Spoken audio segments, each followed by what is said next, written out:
मित्रांनो, राजकारणात काही गोष्टी वरवर दिसतात आणि काही गोष्टी आतून घडत असतात. आणि कधी कधी एका व्यक्तीचा राजीनामा हा फक्त एका घटनेचा परिणाम नसतो, तो असतो अनेक छोट्या छोट्या संघर्षांचा, टीकांचा आणि दबावांचा परिणाम. आज आपण ज्या गोष्टीबद्दल बोलणार आहोत ती आहे रुपाली चाकणकर आणि 3 महिलांची सतत चाललेली लढाई. मित्रांनो, 2021 साली रुपाली चाकणकर यांची महिला आयोगाच्या अध्यक्षपदी नियुक्ती झाली. एक मोठं पद, मोठी जबाबदारी आणि त्याहून मोठी अपेक्षा. पण ज्या दिवसापासून त्यांनी ही खुर्ची सांभाळली त्याच दिवसापासून काही आवाज त्यांच्या विरोधात उठायला लागले. ते आवाज होते पुण्यातील 3 महिलांचे.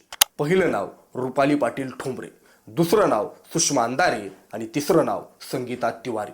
मित्रांनो, या तिन्ही महिला वेगवेगळ्या राजकीय आणि सामाजिक पार्श्वभूमीतून येतात, पण एक गोष्ट मात्र समान होती. चाकणकरांच्या कार्यपद्धतीवर त्यांचा सतत आक्षेप असायचा.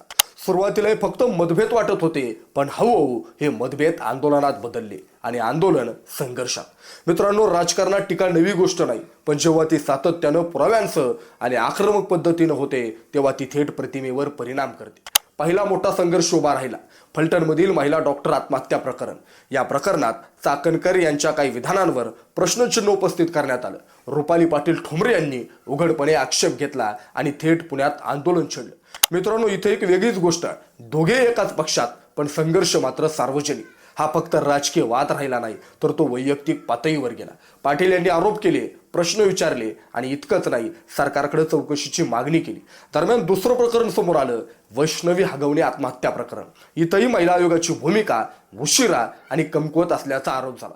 मित्रांनो, जेव्हा 2-3 प्रकरणात एकाच प्रकारची टीका होते तेव्हा लोकांमध्ये एकच भावना तयार होते, काहीतरी चुकतंय. आणि इथंच तिसऱ्या बाजूने एंट्री झाली सुषमा अंधारे. त्यांची स्टाईल वेगळी, आक्रमक, थेट आणि बिनधास्त. अंधारे यांनी चाकणकरांवर थेट आरोप केले, काही दावे केले आणि त्यांची भाषा इतकं तीव्र होती की तो वाद लगेच राज्यभर पसरला. मित्रांनो, सोशल मीडिया, न्यूज डिबेट सगळीकडे एकच चर्चा, चाकणकर वर्सेस विरोधक. आता तिसरी बाजू संगीता तिवारी. त्या फक्त बोलल्या नाहीत, तर त्या मैदानात उतरल्या. गुलाबो गँग आणि सामाजिक संघटनांच्या माध्यमातून त्या सातत्यानं आंदोलन करत राहिल्या. प्रत्येक वेळी एकच मुद्दा, महिला आयोग योग्य काम करत नाही. मित्रांनो, 3 वेगवेगळ्या दिशांनी, 3 वेगवेगळ्या आवाजांनी एकाच व्यक्तीवर दबाव टाकायला सुरुवात केली होती. आणि मग आला तो क्षण ज्यानं सगळे चित्र बदलून टाकलं. नाशिक आणि अशोक खरात प्रकरण. लैंगिक छळाचे आरोप, अटक आणि अचानक काही फोटो, काही व्हिडिओ सोशल मीडियावर व्हायरल होतात. मित्रांनो, इथंच या 3 महिलांनी जोरदार हल्ला चढवला. पुरावे, व्हिडिओ, पोस्ट सगळं बाहेर आणलं गेलं. रुपाली पाटलांनी आक्रमक भूमिका घेतली, सुषमा अंधारेने तीव्र आरोप केले, संगीता तिवारींनी आंदोलन केलं. 3ही बाजूंनी दबाव वाढत गेला. आणि आता हा मुद्दा फक्त सोशल मीडिया पुरता राहिला नाही, तर तो राजकीय चर्चेचा केंद्रबिंदू बनला. मित्रांनो, राजकारणात एक गोष्ट लक्षात ठेवा, जेव्हा विरोधक प्लस सोशल मीडिया प्लस सार्वजनिक भावना हे तिन्ही एकत्र येतात तेव्हा मोठमोठे नेतेही गार होतात. आणि शेवटी जे झालं तेव्हा महाराष्ट्रानं पाहिलं, रुपाली चाकणकर यांनी पद सोडलं.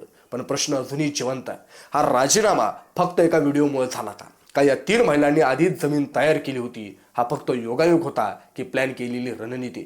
मित्रांनो, राजकारणात कुणी एकट्यानं पडत नाही, त्यामागे असतात संघर्ष, वाद आणि योग्य वेळ साधणारे लोक.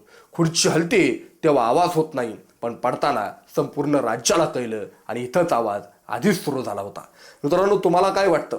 कमेंट बॉक्समध्ये नक्की कळवा. आणि अशाच प्रकारच्या व्हिडिओ पाहण्यासाठी आपल्या महाराष्ट्र वार्ता चॅनलला सबस्क्राईब करा, ही विनंती. धन्यवाद.